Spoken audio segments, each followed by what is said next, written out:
Yes? Yep, that sounds good. Right. So there's no connection, so you can't transfer the information.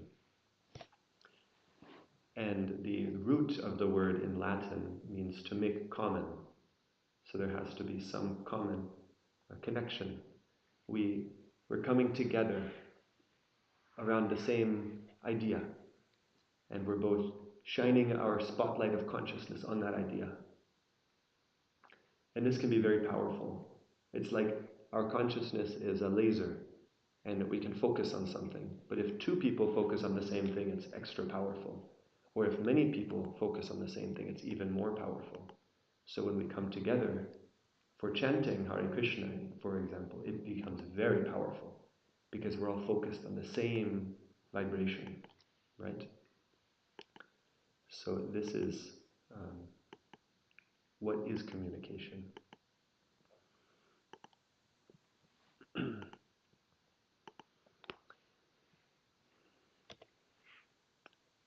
And a little bit more, this is interesting, some scientific research on communication. How much of communication do you think comes from the words that we say? What percentage of our communication is just the words? What do you think? 30%? 50%? 80%? No, it's very far. Very less. Look at this. So 53%, 55% of what we say is non-verbal, which means what? Your facial expression, your body.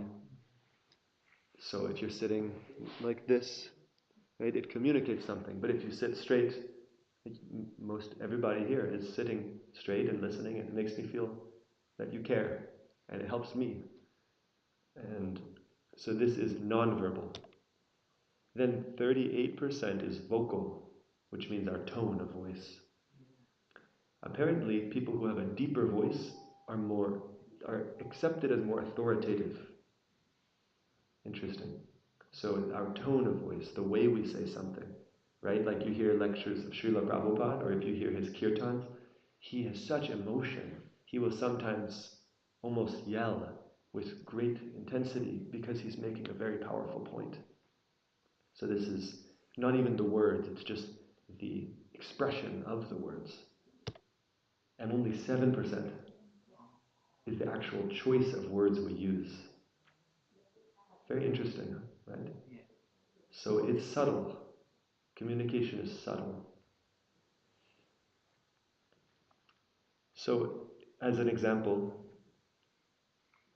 if somebody says, like in a couple, there's a married couple, and the husband says, "How are you doing?" And the wife says, "I'm fine."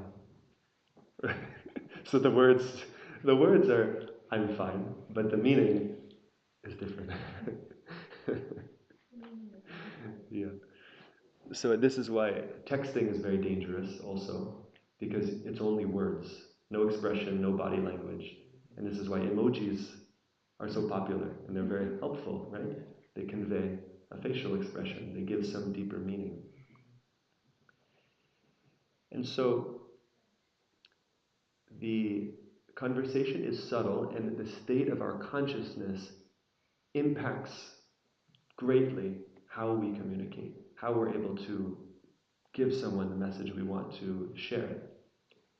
Because if you are nervous for speaking at a presentation or giving a class, then your consciousness is agitated and you won't be able to speak clearly. Or if you're very angry at somebody and you want to communicate something, you will end up hurting them. So we have to be in a good state of consciousness in order to communicate effectively. And this is where Krishna's message from the Gita can illuminate this subject greatly. So there are three gunas Krishna describes in the Gita. There's sattva, rajas, tamoguna, which means goodness, or the state of being which is balanced. There's rajas, which is a very greedy, and it's called the mode of passion. And one is very active and restless. And then there's tamoguna, which is ignorance, darkness. There's confusion. You don't know what is what. And so, depending on the state of these gunas you are in, you will communicate in different ways. And so, in this 17th chapter of the Gita, Krishna explains how we can speak in goodness for the best impact. So he says, Anudvegakaram vakyam satyam priyahitam chayat swadhyayabhyasanam chaiva vanmayam tapa uchyate. He says that to speak in goodness or austerity in the mode of goodness is speaking truthfully, pleasantly, beneficially, and not disturbing others by our speaking, and also regularly reciting Vedic literature like Bhagavad Gita. So to remember this, you can remember the acronym TPB, TPB, truthful, pleasant, beneficial.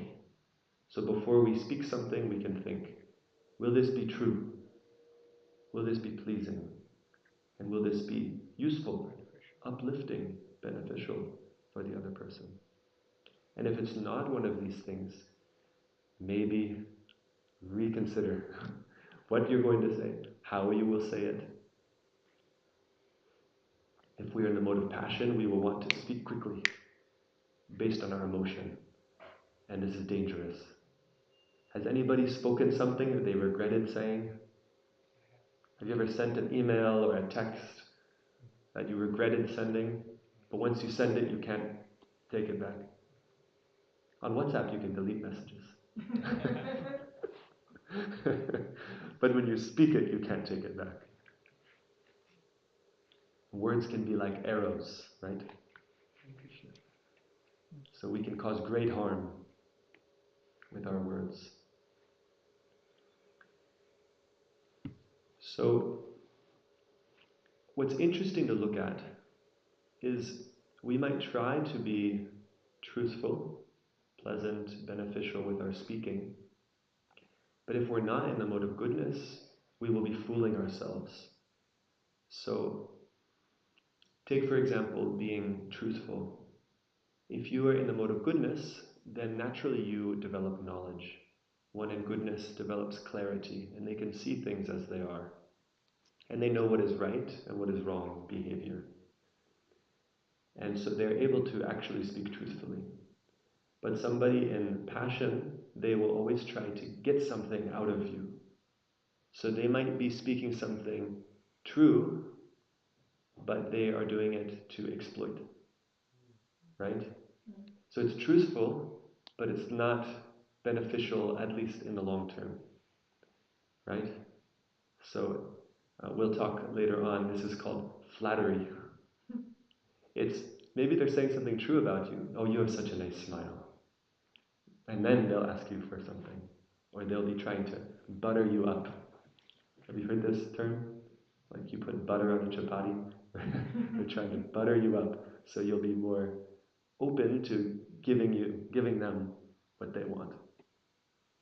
And someone who's in ignorance, they don't know what's right and wrong. How can they speak truthfully? So you must be in goodness to really speak truthfully. And then to be pleasing, also you must be in goodness. Because someone in goodness is happy. They're always happy. And so a happy person makes other people happy. You see someone smiling, you have to work to not be happy. You have to work to not smile at seeing someone who's also smiling. But like we said, someone who's in passion, they might say something pleasing, but they're doing it just to get something from you. And so it's only a temporary happiness. Later on you realize, oh, they were cheating me. And then you're not pleased. Right? And someone in ignorance, someone in ignorance is lazy, always tired, procrastinating, don't know what is right. And it's just not pleasing to be around somebody who is very lazy and uninterested. You can't be pleasing in ignorance. And then being beneficial, if we are in goodness, we really know what is good for somebody, and we can tell them, this will be good for you. It's true, it's beneficial. And in passion, only temporarily can they give you any benefit. So, like that. The point is, you can't be any of these, you can't speak in this way unless you're in the mode of goodness. And it's very important, the state of our consciousness. That's the whole point. And even if we are trying to be a good person in this world, if we have no connection with the eternal world, this whole material world is called asat. It's temporary, and it's not real in the sense that it was always changing. So we might try to be a good person, but if we don't have a connection with Krishna, with the supreme absolute truth, then we will always be affected by the changing of this world. And we will be pulled down into lower states of consciousness because you spend time with the wrong people. You spend time with people at work or at school or family members who aren't a good influence on you. You're trying to be a good person, but they will pull you down. So in order to really develop this lasting goodness, you have to be connected to the supreme goodness, to Krishna. And how do we do that? Krishna says in this verse, by regularly reciting Vedic literature, by reading Bhagavad Gita every day, even just a little bit, you come in touch with truth, with absolute truth, not just some truth that's temporary in this world. Like scientists used to say, the earth is flat. Now they say the earth is round. They used to say the earth is the center of the universe. Now they say the sun is the center of the universe. So it's truth which is changing. We need to come in touch with eternal truth. And this can especially be done through sadhana. So reading Gita is a sadhana. And chanting is a sadhana. So we do japa meditation. This is one very powerful way. It's actually, for this age, called the Yuga Dharma, which is the most effective means and the only means to really achieve pure goodness, which will last. And any other type of yoga process will not give you purity, full purity. Only through bhakti can you uproot all the deep desires in your heart. So it's necessary that we come to the point of practicing bhakti. And this is why this whole temple exists, is to help you get in touch with bhakti, cleanse your heart, and become very happy. So this is the foundation that I wanted to share about how it's essential we consider the state of our consciousness before we learn any skills or specific techniques of communication. I'll share some techniques, but if you don't have the right state of mind, you will misuse them. Just like the knife in the hand of a surgeon can heal someone, can remove cancer from someone. But a knife in the hand of a criminal will kill someone. So before I go on, are there any questions or comments? Sometimes it's hard to say truth and be pleasant, right? Sometimes the truth is not pleasant. Yes, that's true. Can be a little bitter, right? Yes, right. So we should try at least two of the three. If possible, we speak all three: truthful, pleasing, beneficial. Sometimes. Is it okay to hide truth sometimes from somebody? Sometimes you need good guidance to know. Yeah. So, Prabhuji, you said two people, when communicating, should focus on one. They should have a common focus point. Yes. There are plenty of times when the common focus point itself leads to conflicts. How do you deal with that? That's very true, yes. So we will go through some techniques that will help. And if it doesn't get resolved by the end, then let me know. We'll come back. Okay. Yes. Hopefully this will be resolved. Yes. Okay, so we'll go on. This is obvious, right? Hopefully. But people still do it. Don't complain. It doesn't do anything, right? You solve nothing because it's focusing on only the problem and it's not looking for a solution. So that's the difference. If we are complaining, we're just thinking, this is a problem, I don't like this problem, why is there this problem? And if we're in the mode of ignorance, we'll be thinking about the past. We'll be stuck thinking, oh, why did that happen? Oh, how could that have happened? And we can't stop thinking about it. And then we become depressed. This is from Tamoguna. And in Rajoguna, in the mode of passion, we'll get stuck thinking about the future. Oh, why do I have to go to work tomorrow? Oh, why do I have to do this exam? And what does that help? Right? Doesn't help at all.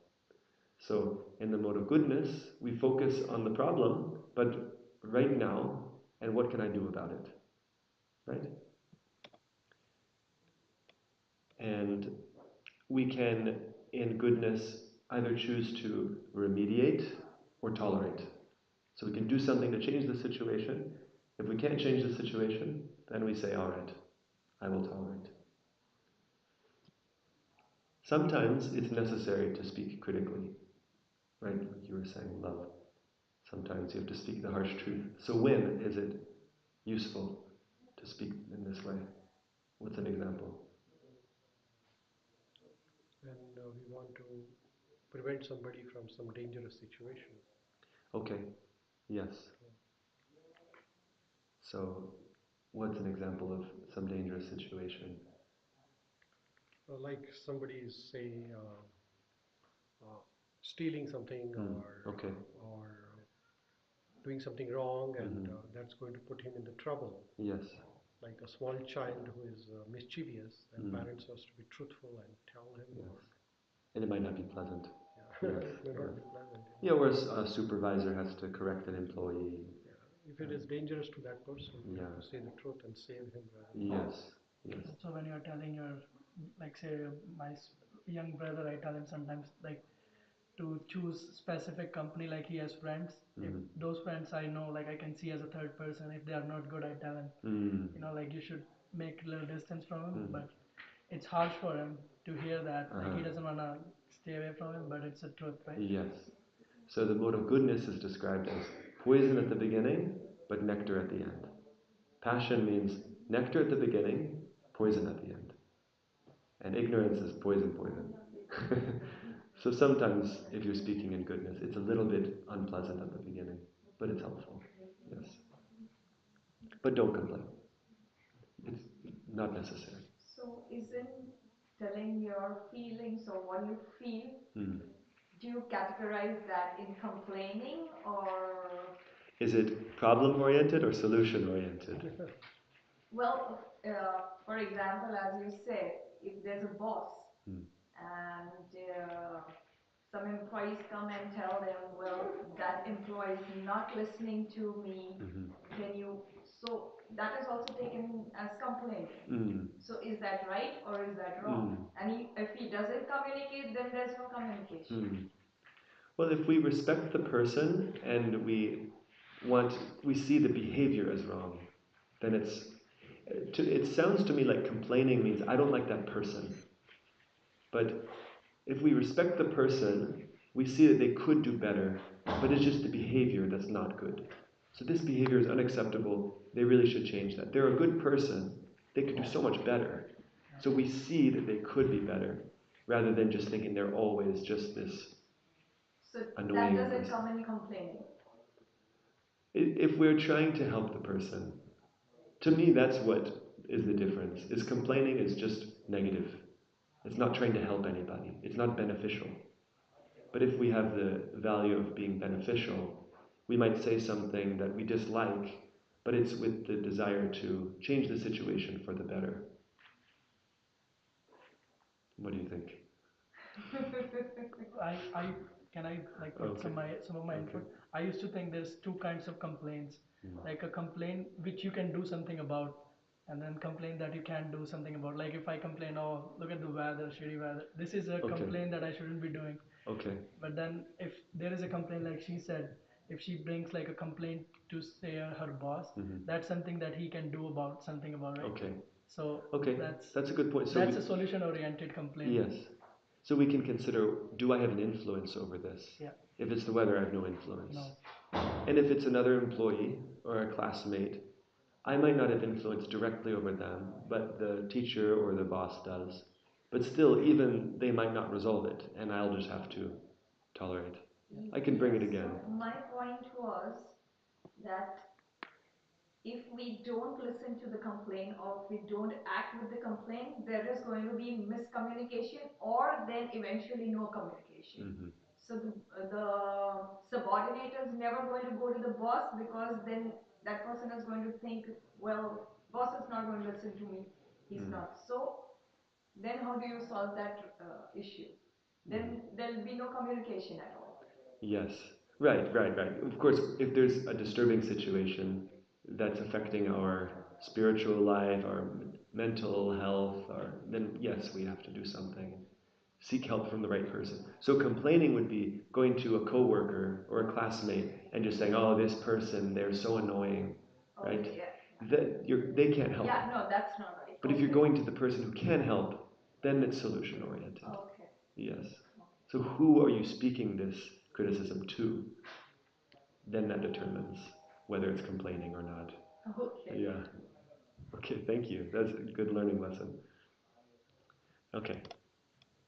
This is also very simple, but very powerful.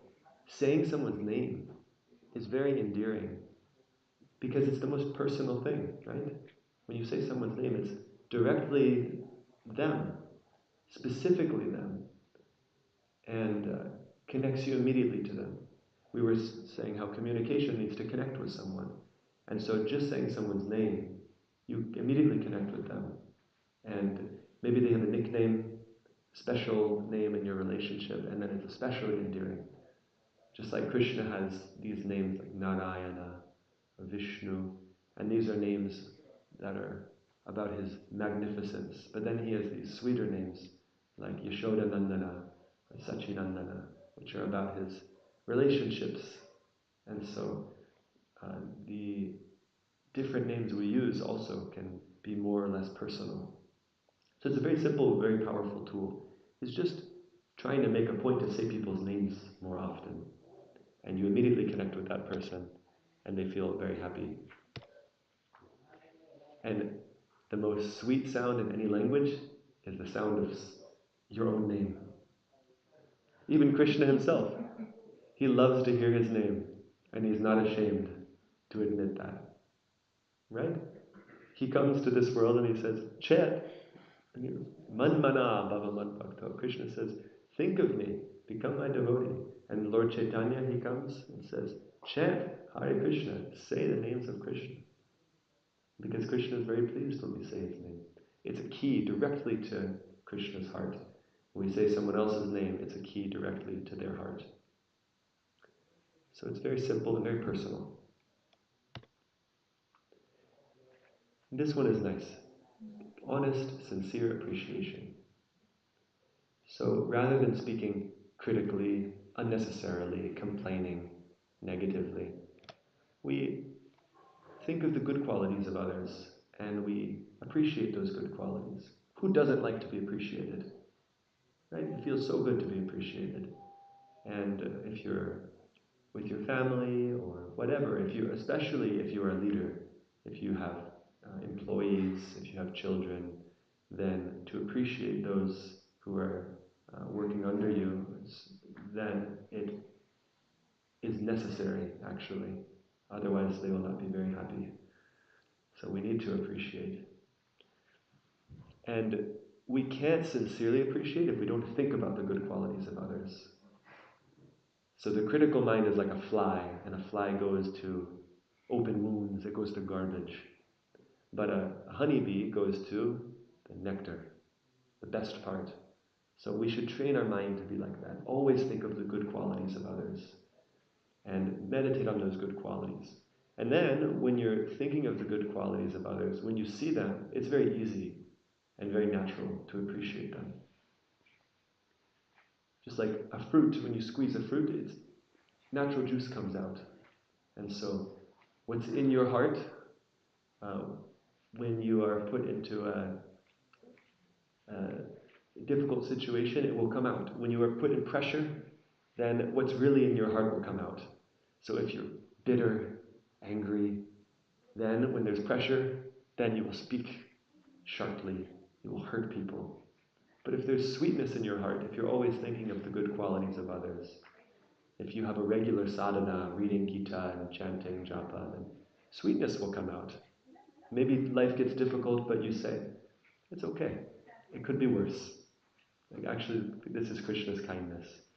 That's all right. And so we can be very happy just thinking about the good qualities of others. And especially when we see how those good qualities are connected with the Supreme. Krishna talks about how we can meditate on him in Bhagavad Gita. And we can think of those qualities and meditate on the good qualities of Krishna. And then we can begin to see how others in this world manifest those qualities of Krishna in a small way. And so we mentioned this earlier. What's the difference between flattery and appreciation? Can someone say? I gave the answer earlier. One is in passion and the other is in goodness. Okay. Can you give more detail? Appreciation always comes from goodness. Mm-hmm. Flattery is like buttering someone to take Yes. your things out. Right. Yeah. So be cautious. If somebody is appreciating you, maybe consider, is this genuine? Is this honest, sincere appreciation? Or do they want something from me? And fun fact, if somebody has no spiritual life, they are always trying to exploit. This is a strong statement, I know. But if somebody is only in material life, they have no connection with God, with a spiritual practice, inevitably they will be selfish and will be trying to get something for themselves. Even at the highest level, you're a humanitarian. I'm healing many millions of people. I'm giving charity to save the world from hunger. Look at me, how good I am. Right? So it's still selfish. Still. So cultivate sincere appreciation. So now we're getting into the really good stuff. This is really critical things for how you can develop your relationships and go much, much deeper, build much affection and trust in your relationships, is become interested in other people. People are so interesting. You should start with this assumption that there's something interesting about everybody. Everybody. Do you believe this? We might think someone is boring, but bored people are boring people. Right? Very true. If you say, I'm bored, that means I'm boring. There's so many interesting things about other people if you just try to figure them out. So many interesting things. Everybody is going through some deep challenge. Everybody has some deep experiences in their life, some meaningful experience that they have, some wonderful dream they have.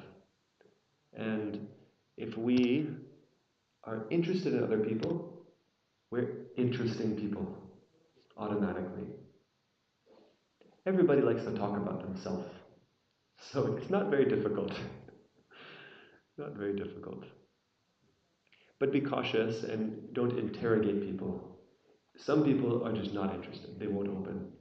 And so you can ask many questions, try to figure out something interesting, and they won't open. So don't waste your time. Come back maybe later. It's amazing. You sit next to somebody on the bus, on the train, at the park, in your class, and if you just, rather than having your headphones in, rather than looking at your screen, just trying to find out something interesting about them. It's amazing what you can learn. It's really, and then you get so much hope. We're in this world of fear, right? It's unknown. Oh, strangers are everywhere. What are they doing? What are they thinking? But if you just talk to someone, people are very kind. There's many kind people in this world. This one's also very simple but very deep. Listen more than you speak in a conversation. Here's a quick pop quiz. How many mouths do you have? One. How many ears do you have? You think there's a reason for that? Krishna gave us 2 ears so we can listen more than we speak. Because if you're in a conversation and somebody is going on, that's called a monologue, not a dialogue. We need to have a dialogue of exchange. So listen to the other people. Become interested and listen more than you speak. And if we can do this, then we can actually speak in a way that's interesting for the other person. Everybody wants to talk about themselves. Everybody's interested in something. So try to figure out what is it that the other person is interested in. Shishi Sitaram Lakshman Hanuman Shishi Radha Brajvatsal Ki Jai Jagannath Baladev Subhadra Ki Jai Shishi Gauranitai Ki Jai.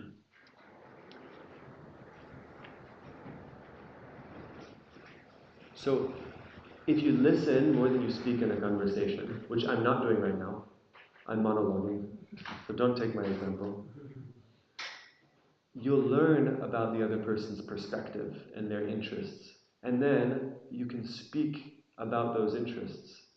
Because otherwise you might try to say things, but if they're not interested, then it won't go anywhere.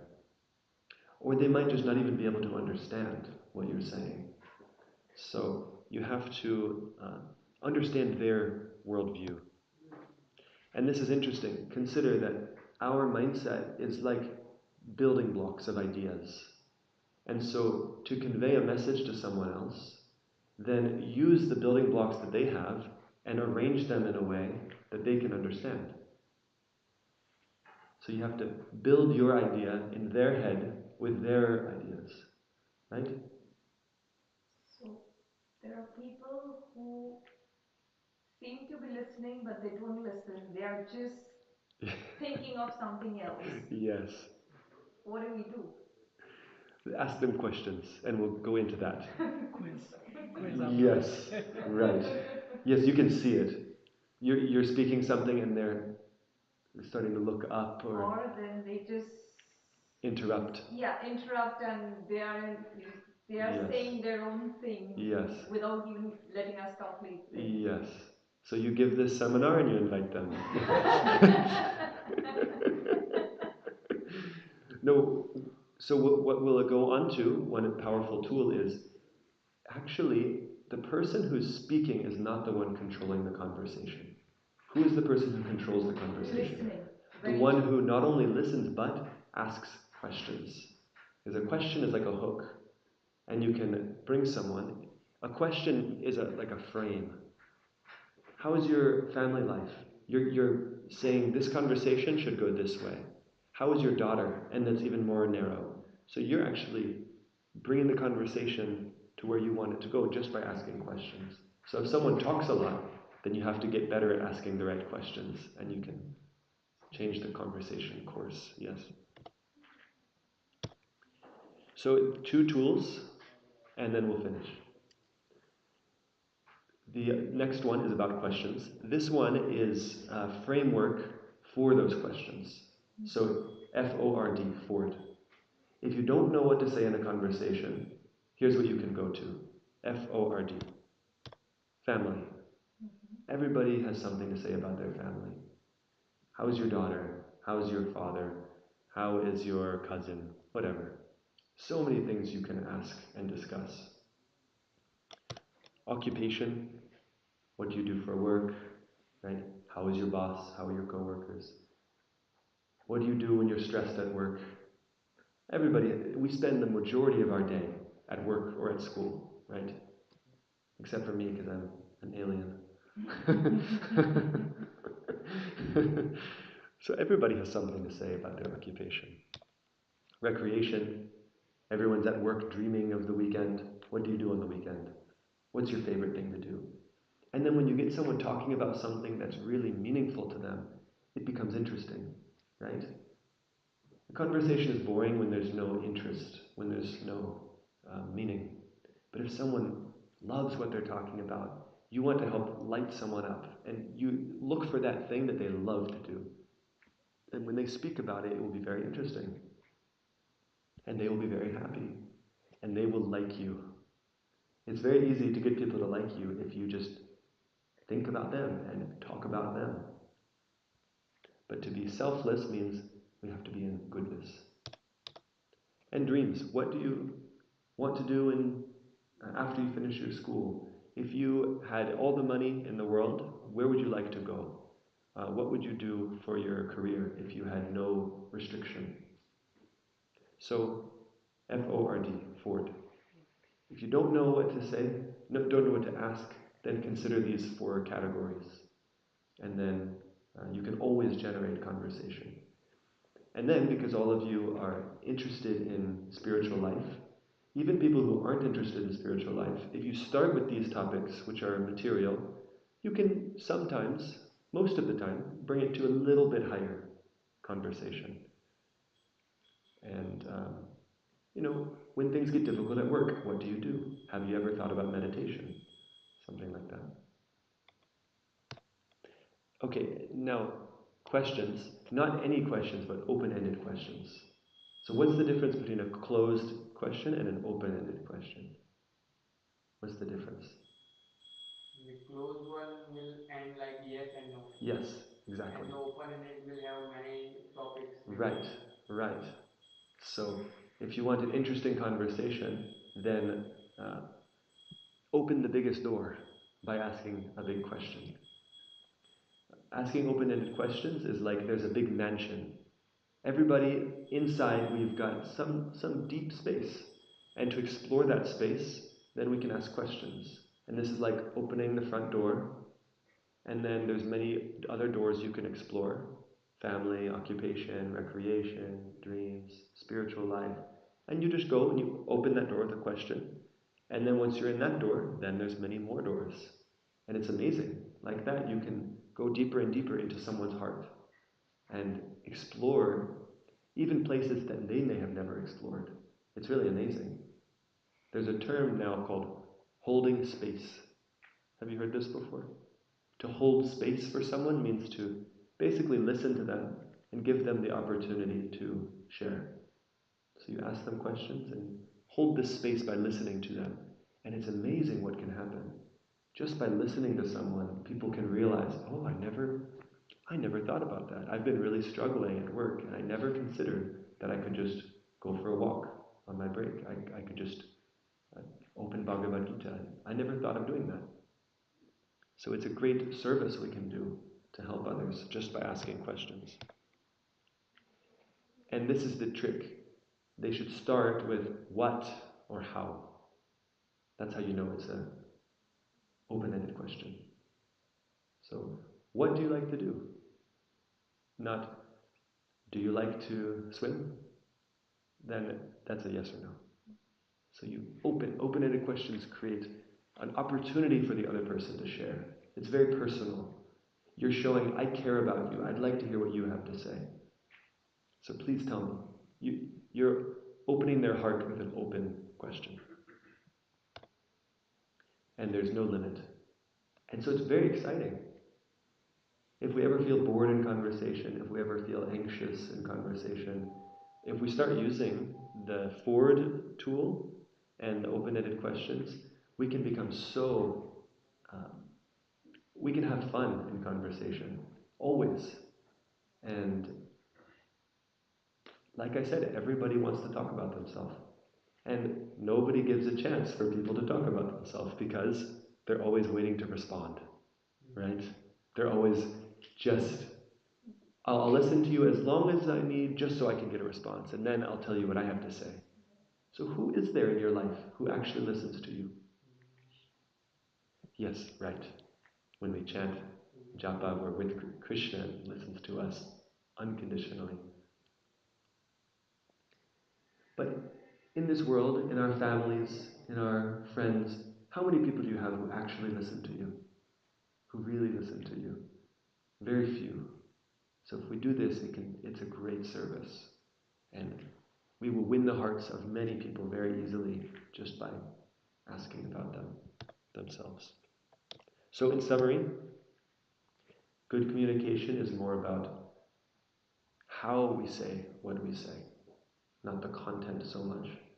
So it's the state of our heart, the state of our consciousness that is most important. And we can clean our heart by the practice of bhakti very quickly and very deeply. And you see that by those who are practicing bhakti very seriously, like our pujaris, like our temple leaders. They're just glowing with happiness. This is because bhakti is very powerful in cleaning the heart.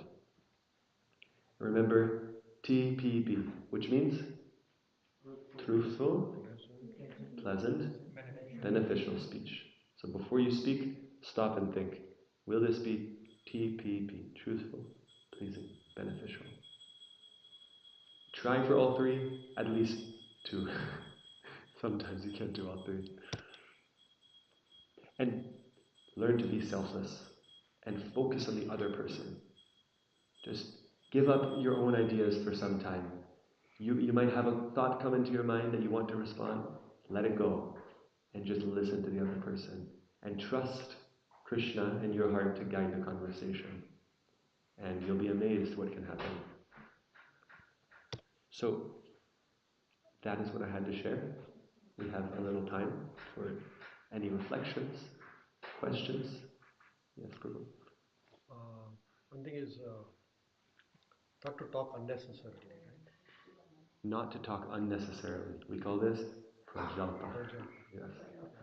So silence is important, and the speech is important. Both are important. Yes. But you speak when there is required, or speak about Krishna rather than anything else. Right. Communication is important, but not prajalpa. Yes. So that kind of speech is not beneficial. Maybe it's pleasant to talk about gossip, but is it beneficial? Talk about the politics, or talk about the business. This is a good point. I should add this in the slides. It's almost like complaining. You're gossiping. Useless. Yes. Yes. Prajalpa. Gramya Katha. Village speech. People are chatting. Yeah. I'm talking. This person did this. On the phone for 2 hours. Useless speech, right? Exactly. And So this is also communication, right? So yes. Unnecessary communication. Yes. Sometimes, like non-verbal communication through the social media, probably. So that sort of communication is more now rather than verbal. Yes. And maybe we have to be careful about what we publish on the social media, probably. Yes. Because it's going everywhere. Yes. And you're communicating with millions at a time, probably. Yes. So what you're highlighting is useless speech. Yes. So it doesn't have the B of TPB. It's not beneficial. It's doing nothing. Right. What's the use of speaking unnecessary gossip? Rajeshji, have a seat for a few minutes. I want to talk. Other thoughts, reflections? What is something that you can apply?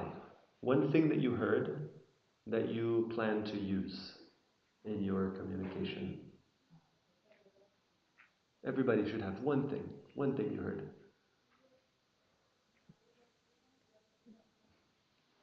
Something you heard. Let's start from the back, probably. Yeah, please, everyone, just one small thing you heard that you want to use in your communication. Something? We'll start from... you can start. Me? No, Mother. Yeah, herself. Yeah. Okay. We'll start with all the students. Okay, yes. Rather than pleasing people, like want to do that, then tell the truth rather than, what I Right. Speaking truthfully. It's not just beneficial for us, but also them. After some time, they know that this person was saying right, and I listen to this person back. Yes. This is a difficult one. We want to be polite. Yeah. We want the other person to like us, and so we won't speak truthfully.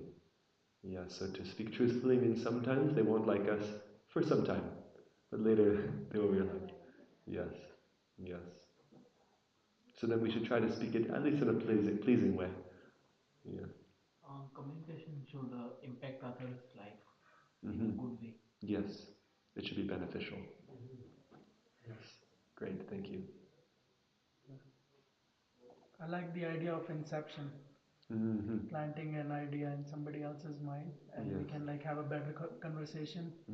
And say if we want to preach, right, we can use that idea and just do some communication, get the idea of how the blocks are arranged in somebody else's mind, and then Yes. Yeah, right. If somebody's really interested in going into nature, then nature is what they're thinking about. And you can talk about from the perspective of nature how you can connect with the divine in nature. Krishna talks about how we can see him in nature. Yes, that's great. Online friends can also type if you have any points too. Oh yeah, there's some questions here. Yeah. How can you say truth to someone, or in better words, how can you correct someone without trying to hurt them? Right. Correct someone without hurting them. Well, we have to really care about them. So that's why we need to be in goodness. We have to develop this quality of actual affection for the other person. And then, even if we're saying something that might not be so pleasing, they know we care about them. And so we have to have a good relationship also. It's not that just anybody you can go and correct them, but someone who you have a good relationship with. Yeah.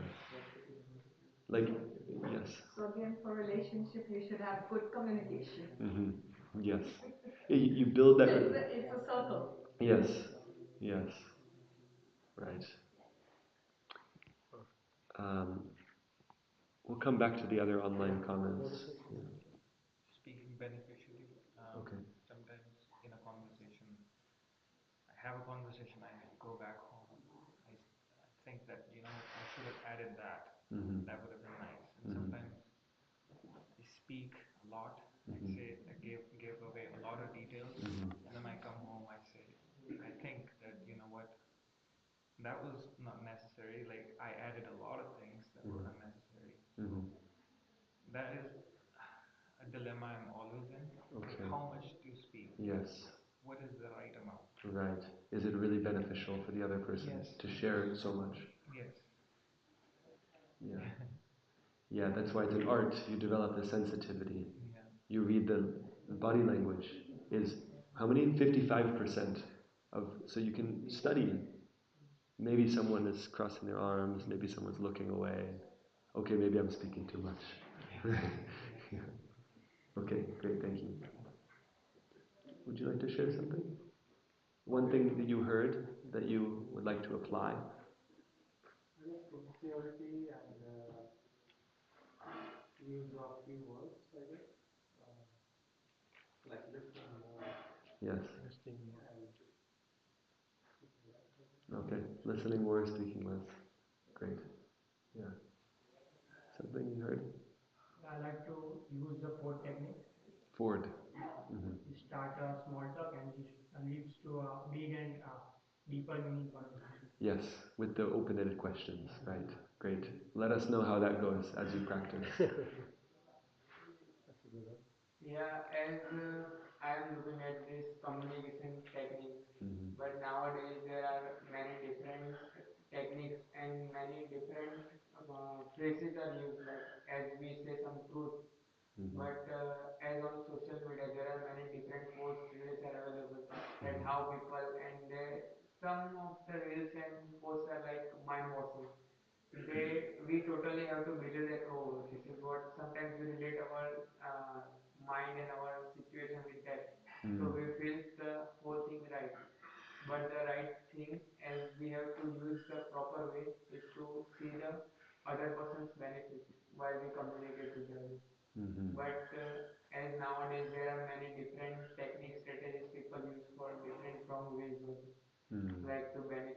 themselves, or Yes. as a businessman, some tries to trigger the situation in them favor.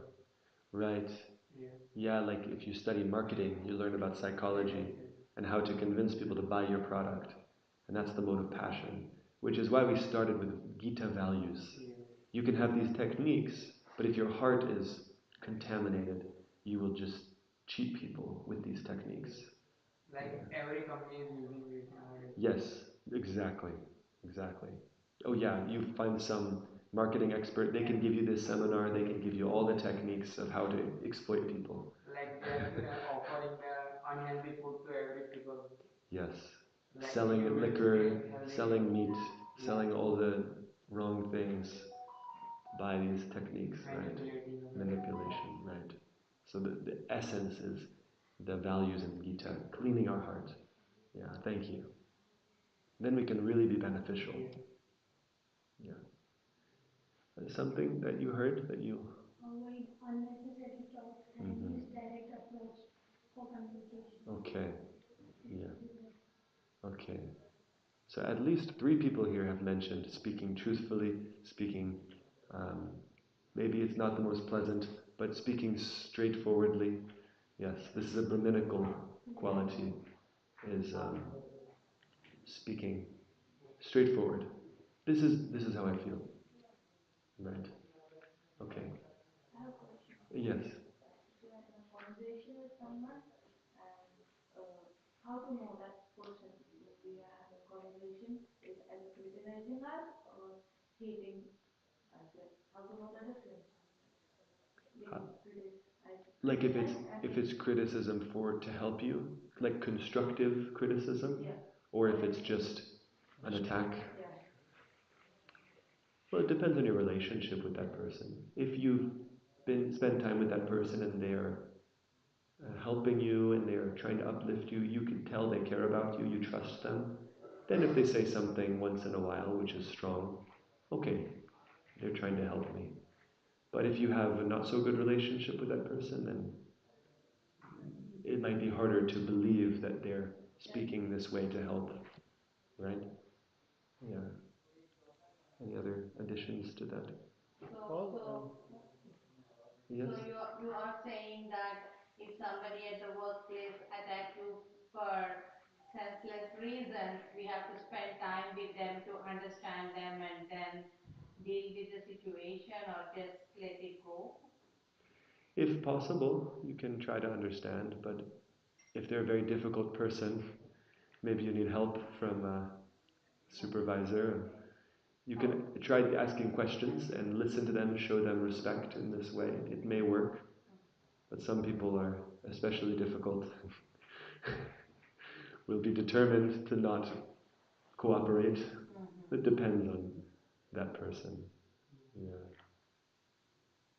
So there are plenty of people saying should speak truthfully. Truth for one person is different and the other person is different. Already I have an appointment, so I have to go.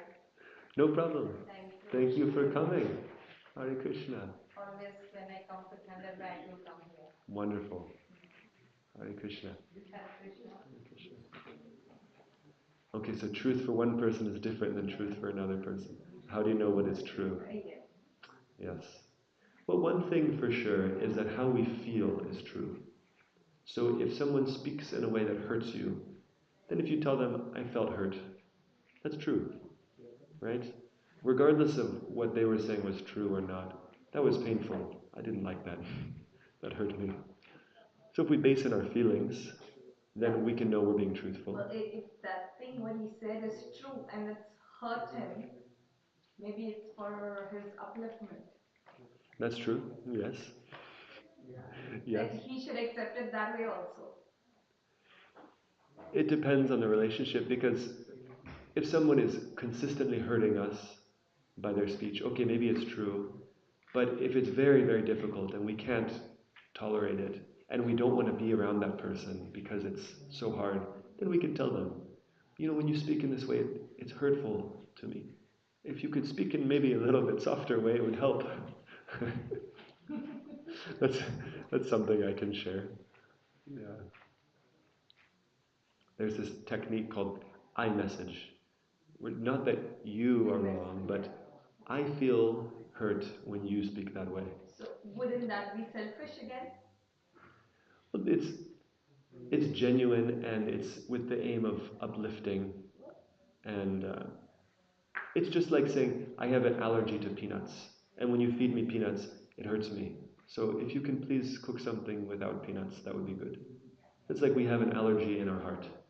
So when you speak in this way, it's very hurtful to me. That material thing is visible. That Yes. that is not. The other one is Well, not. when we say this, we're making it visible to them. Maybe you didn't know this, but just so you can see now, I have this allergy, emotional allergy. And if that person doesn't hear you, he's on the phone and all that, then what? Then maybe you keep some distance from that person. You respect them from a distance. Yeah. Yeah. Communication is difficult. It's difficult. Yes. It's complex more than difficult. Yes. And you can try to add sweetness into that relationship and ask questions, listen to them, try to win their heart with these techniques. The biggest thing that you said is listening is more important than speaking. And plenty of times, not plenty of times, I would say 90% people don't listen. No. And I don't know how you communicate with those people then. Yes. Well, you direct the conversation with questions. Well, they don't listen at all. How are you going to direct it? Well, You will be able to direct only and only if they answer you back or they listen. Well, if then, they are just maybe they are 1% or they are bursting Yeah. their things out, Yeah. you cannot direct. So then you just you go out of the you just walk away and they keep Exactly. talking. That's what happens. They'll talk to the wall. At the end, that is what happens always. Yes, yes. Or you grab someone else and you say, "Oop," Yep. and you walk. Yes. Okay, so it's probably time that we should finish off. I'll just read, there's 2 comments here. When someone who's not listening to you, even though you know you are in the right place, how do you deal with that? Do you complain to higher authorities because now you have that awkwardness of no one is listening to you? Okay, so you're trying to speak something helpful, beneficial, but the other person is not listening. That's all. Well, yes, there's no connection. So maybe you ask them questions first, and you create an opening, and then you can gradually try to direct the conversation. But if they just won't open, then yes, you get some help from higher authority. And finally, I most like the examples for taking someone's name in communication. Like we say the name of Krishna while chanting, glorifying Krishna. Yes. So, very simple. Say people's names. It's very sweet. And one practice I like to do is I just go through the people I know in my life. And I just think of them, I say their name, and I pray for them. And it's so wonderful. Very simple. And then when I see them, And if you do like that, always, everywhere you go, you can be happy. If you're always thinking of the good of others, you can always be happy. Okay, thank you all so much for being here. I really hope this was helpful for you. Hope you can improve your relationships, avoid unnecessary conflict, and learn to win the hearts of others in your life. So now we can do some chanting for their lordships, and we'll have some prasadam afterwards. Hare Krishna. Hare Krishna.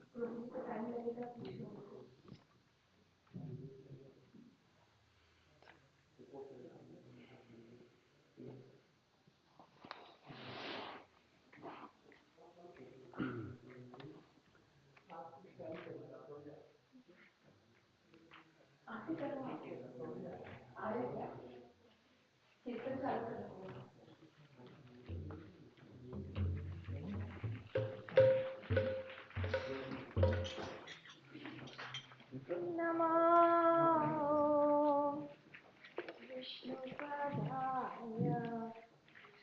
पृष्ठाय भूतले Hare Krishna. Thank you everyone for joining online. श्रीमते भक्ति